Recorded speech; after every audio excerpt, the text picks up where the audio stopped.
Communist പാർട്ടിയിൽ എന്തുകൊണ്ടാണ് രക്തസാക്ഷികൾ ഉണ്ടാകുന്നതെന്ന് എപ്പോഴെങ്കിലും ചിന്തിച്ചിട്ടുണ്ടോ? ഉണ്ട്. ഇന്നത്തെ കാലഘട്ടത്തിലല്ല, മുൻപത്തെ കാലഘട്ടത്തിൽ ഉണ്ടായിരുന്നു. ഇവിടെ പാർട്ടി വളർത്തുവാൻ വേണ്ടി അല്ലെങ്കിൽ ഇവിടെ സാധാരണക്കാർക്കൊപ്പം നിൽക്കുവാൻ വേണ്ടി പോരാടുകയും ജന്മിമാരുടെ കൈകൊണ്ട് വെട്ടി വീഴ്ത്തപ്പെടുകയും അല്ലെങ്കിൽ മരണപ്പെടുകയും പിന്നീട് പാർട്ടിയുടെ വളർച്ചയിൽ എതിർ പാർട്ടികളാൽ കൊല്ലപ്പെടുകയും ചെയ്തവരെയാണ് രക്തസാക്ഷികൾ എന്ന് പറഞ്ഞത്. പക്ഷെ ഇന്ന് രക്തസാക്ഷികൾക്ക് വേണ്ടി കൊല ചെയ്യുന്ന ഒരു രാഷ്ട്രീയം ഉണ്ട് എന്ന് ഞാൻ പറഞ്ഞു കഴിഞ്ഞാൽ ഇല്ലെന്ന് പറയാൻ രാഹുലിന് സാധിക്കൂ? ധീരജിന്റെ രക്തസാക്ഷിത്വം ഇവരിപ്പോൾ പറയുന്ന ധീരജ് ഉണ്ടല്ലോ, ആ ധീരജിന്റെ രക്തസാക്ഷ്യ സമയത്ത് ഇന്ന് മാധ്യമങ്ങളൊക്കെ ഉള്ളൊരു സമയമാണ്.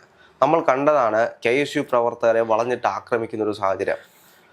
ആക്രമിക്കാൻ പോകുന്ന അതിലിന്റെ കൂട്ടത്തിൽ ധീരജും ഉണ്ടായിരുന്നു. ആ കൂട്ടത്തിൽ നിന്നാണ് ധീരജിന് ആക്രമണം ഉണ്ടാകുന്നത്, മരണപ്പെടുന്ന ഒരു സാഹചര്യം ഉണ്ടാകുന്നത്. എന്നിട്ട് ഇന്നേ വരെ അതിന്റെ കൊലയാളിയെ കണ്ടുപിടിക്കാനുള്ള സാഹചര്യം ഉണ്ടായിട്ടുണ്ടോ? ഇല്ല. അഭിമന്യു എന്ന് പറയുന്നവരുടെ ധീര രക്തസാക്ഷിയുണ്ട്. വർഗീയത തുലയട്ടെ എന്ന് അതായത് ഓരോ ബോർഡിലും ഓരോ ചുവരുകൾക്കും എഴുതുന്ന അഭിമന്യുവിന്റെ രക്തസാക്ഷിത്വം.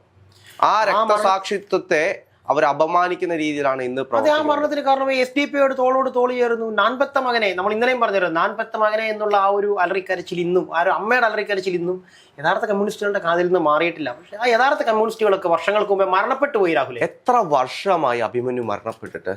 ഇന്നേ വരെ അഭിമന്യുവിനെ കൊന്ന ആളുകളെ പിടിക്കാൻ വേണ്ടിയിട്ട് അല്ലെങ്കിൽ ആ കൊലപാതകളെ ശിക്ഷിക്കാൻ വേണ്ടിയിട്ട് ഇവിടെ എന്തുകൊണ്ടാണ് സാധിച്ചിട്ടില്ല?